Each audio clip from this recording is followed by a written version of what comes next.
Let's talk about the massive elephant in the room. Everyone's freaking out about AI. It can explain anything. It's free. It's instant. So why do people even need to buy a course anymore? That's a valid question. Let's talk about it. Look, one thing I'm not gonna do is sit here and be like, don't worry about it. It's all good. AI is your friend. It's just an assistant. Because I worry about it too. I don't have a crystal ball. And honestly, I kind of laugh when people act like they know exactly what's gonna happen and that, oh, AI is not gonna take your job. But what I do know is I've been in marketing for nearly a decade now and in the info product space for over 7 years, and I've seen the trends and the ups and the crashes. And yeah, I've asked myself the same question you're probably asking. And here's my conclusion based on my knowledge of the industry and the field. So the fear is, if AI can teach everything, why would anyone pay for a course? AI can explain any topic instantly, right? Access to information is cheaper than ever. And it looks like AI could replace structured courses completely. Well, the information is so widely available,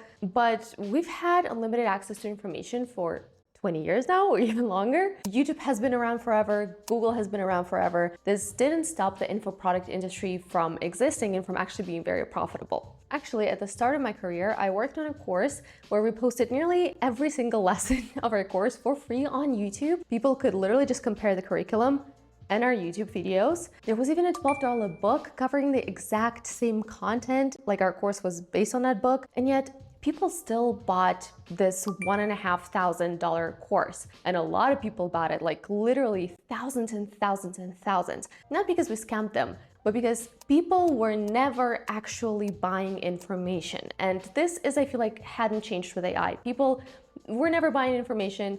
They're still not buying information with your course. What they were buying was expertise, a framework, like a clear path to follow that saved them hours of trial and error and research on their own. Now, AI does take that one step further, I agree, because ChatGPT can summarize anything for you, can spit like an entire outline of steps you need to take. And that does feel scary because I feel like one of the most common selling points of a course is like, oh, well, you don't need to do the research on your own. It has sort of faded away in this regard. But does it really mean that that's the end of online courses as we know them and that info products industry is not lucrative at all? Now, I recently got an email from Natalie Alice, CEO of Boss Babe. If you don't know Natalie Alice or Boss Babe, it's like one of the biggest communities online for women entrepreneurs. And it wasn't a personal email, that was just a newsletter that I got from her. And I thought this email was super interesting and the way Natalie reflected on her business as well. So let me just read some passages to you from. All right, here goes. I was in the middle of creating a course outline last week when I stopped mid-sentence and asked myself a question that made my stomach drop. What if AI could do this better than me? I mean, I guess we're all asking ourselves these questions, right? I fed the AI one of my clients' business problems. The same type I charge thousands to solve in private calls. I give it the context, the revenue numbers, the team structure. The AI is trained in everything I've ever taught, as well as everything it already knows. I feel like this is a very important differentiation point because it really depends on what input you give to the LLMs, and that really influences the output. In 3 minutes, it delivered a strategic plan that would have taken me 6 hours to create, not just the framework, but the actual implementation steps, timeline, and potential roadblocks. My first thought was, this is amazing, I can work so much faster. My second thought was, wait, if I can do this, what exactly am I selling? And my third thought, the one that kept me up all night, how long until my clients figure this out? The point she continues to make is that we're all pretending like AI is not a big deal and that we're just pretending that it's our assistant, when in reality, it will fundamentally change the way we do business. And then she goes on to ask the question, will her business that she spent 8 years building, right? She has a coaching and info product business, be obsolete? Will she be outpaced by this technological change? Does it even make sense for her to do this business, and how does she adapt? Side note, what I found very ironic while reading this email is that it was written with AI. It's no shade, I just feel like it's funny. You write emails with AI talking about the future of AI and whether it will replace you. I use AI, by the way, in my work all the time. It's not shade, I just found it really funny for people like, oh, will it replace us? But then we use it every 10 minutes. I'm gonna be brutally honest. Some course creators are absolutely seeing sales drop. I know because I work with them. My business partner runs ads for some of the biggest names in the industry and she sees it too. And I've looked at the backend data for some SaaS tools for only same story. But at the same time, the industry as a whole is growing rapidly, like super fast. And it's not showing stops of slowing down. So how do you make sense of that? Why are some people seeing the drop in their sales, yet the industry of info products as a whole is on the rise like never before? Here's what I think is happening. AI is replacing some courses, yes, but those courses never had the longevity potential. And honestly, this is gonna sound really tough, but good riddance. I mean, when I think back to some of the stuff people were selling in 2020 or 2021, long screen recordings, zero learning design, just theory dumps, bad presentations. Of course, that stuff isn't going to survive in 2025. But like I said, the industry is growing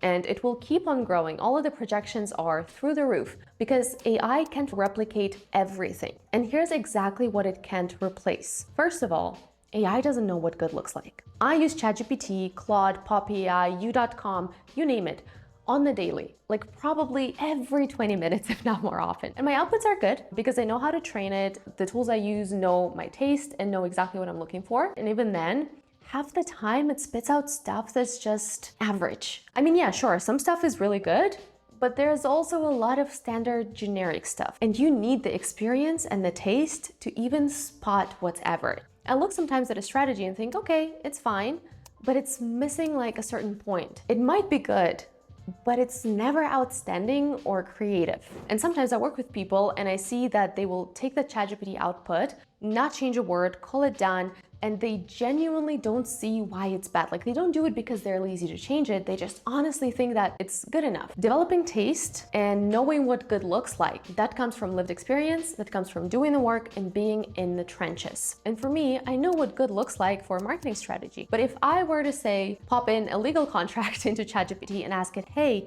tell me all of the points that might not be good for me, would I know how to tell a good answer from a bad answer? Absolutely not. So it's helpful for me to get like a first feeler, but it definitely doesn't make me a legal expert. It just removes that first layer, the absolute basic stuff that I wouldn't understand. But if I were, let's say, do a legal document for my business, I would still rather talk to a real lawyer and ask for real legal advice. Hello, BB. Second thing AI can't replace is connection. If anything, I feel like AI is making human connection even more important. For example, I live in Berlin and I've never seen so many community groups. Creative dinner clubs, running clubs for founders, women dinner clubs. 6 years ago, this didn't exist in the same way. Of course, there were communities, but there weren't as many of them and there weren't as many niche communities, if you will. And this is obviously very anecdotal evidence, but I do feel like there are more and more communities springing up. And I think courses are following the same pattern. People don't want cookie cutter anymore. They want niche. They want to ask very specific questions and get answers from their peers and be inside a community of people that really gets them. This is why I feel like a lot of people are switching from the typical course model into a membership model. I mean, at the end of the day, if you look at these memberships, they're still online courses, just with community baked into them. So you still have those educational offers, right? Like the videos, your materials, your curriculum. You just add the community on top and you make it an essential part of your offer. And I feel like honestly, that makes sense even without AI, because this has so many benefits, from getting deeper connection to your audience, to having a direct line of communication, to actually also not being the only content creator in your business. Your members contribute to, right? The peer-to-peer learning, they answer each other's comment, they support each other. So it also takes off some workload of you. Third, and it's not necessarily what AI can replace, but I feel like it's definitely a benefit, is that AI is pushing us to be more real in a way. When I started working, it was still the millennial mompreneur phase where everything was super polished. Every millennial entrepreneur had this like experty persona, super curated. We all had like the same font, and that's honestly over now. AI can spit out super polished answers. It can spit out very standard answers. And what people crave now, I feel like, is this rawness, your vibe, your essence, like your energy. What they want is you, like the real you, not another vanilla, flavorless expert persona. And I know some people will roll their eyes being like, oh, all right, so now we're selling vibes. And I know that's super frustrating. Like, what does it even tangibly mean? You know, when somebody only ever talks about their area of expertise, but doesn't really show you who they really are, what they care about. And I've definitely seen a lot of successful business owners and info product creators who could absolutely sell an offer without showing their personality. I feel like that's becoming harder now. And for some people, That's a major blocker because they're so used to being in an expert persona. But for everybody else, that's actually good news because you don't have to pretend. And this is like a blessing in disguise that AI is pushing us to be more real. Honestly, I've been telling this to my clients forever. Ditch the expert persona. People are bored of it. AI is only going to speed that up. It forces us to show up authentically, and it forces us to ditch that expert persona that nobody even wanted to follow actually in the first place. Finally, and this is the point that really ties it all together for me, the way we learn will change. The fact that we do learn will not. If anything, I feel like the faster the world changes, the more need there is for continuous learning, continuous education. Even in the absolute crazy scenario where everyone has Neuralink brain chips, you'd still want to filter what information goes straight into your brain, right? I mean, this is a completely dystopian scenario, but what I think to myself is you cannot bypass learning, right? Of course, AI can spit it out for you, but you are still the one who needs to learn.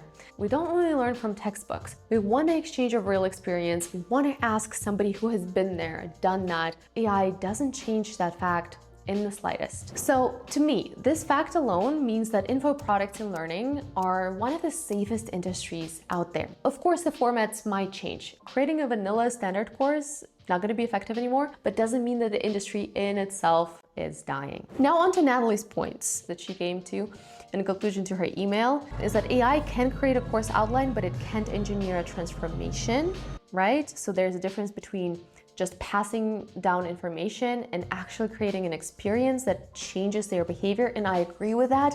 I feel like learning design has been ignored by a lot of course creators because we've all heard this: focus on marketing first and then on a product. Nobody will know how great your product is if your marketing is bad. And it does have a grain of truth to it, but honestly, it misses the nuance completely that your product also needs to be great to deliver results. So I definitely agree with that. The other point she made is that AI can write a sales page, but it can't build trust, right? People don't buy because they understand your offer, they buy because they feel understood. Couldn't agree with that more. The moment when somebody says, it's like you're reading my mind, it comes from lived experience and not algorithmic analysis. I'd also add, it comes from actually talking to your target audience. AI can give you basic level customer research, but it will never give you those aha moments that come from actually talking to someone, from getting on a call with your ideal client and actually uncovering what pain points they have and where they want to go. This is actually a reason that in my membership, getting to know your ideal client is one of the very first things we're doing with our clients because it's just so essential and it informs so many things that are happening down the line. Now, the third point she made is that AI can analyze data, but it can't read between the lines. When a client says, I just need better systems, but you hear, I'm overwhelmed and don't trust myself to make decisions, that's pattern recognition from hundreds of real conversations. Agree with that, right? Like the contextual social clues is something that definitely cannot be replicated easily. Finally, AI can give you options, but it can't give you discernment. 1000%. Knowing what not to do is often more valuable than knowing what to do. Exactly. Getting the information and getting ideas on what to do was never the problem. It was knowing what good looks like and knowing what to do and what not to do. So yeah, we're all trying to predict the future with this. Maybe my predictions are right. Maybe I'm totally off. I obviously think I'm right because everybody thinks they're always right, but this might pan out completely differently. Whatever the case may be, what I think is definitely total bullshit is freezing up and not doing anything. Sitting there waiting for the perfect plan, thinking, going back and forth, are online courses dead? Are they not dead? Should I launch it? Should I not? That's not how it works. I think it's way easier to start. Just get momentum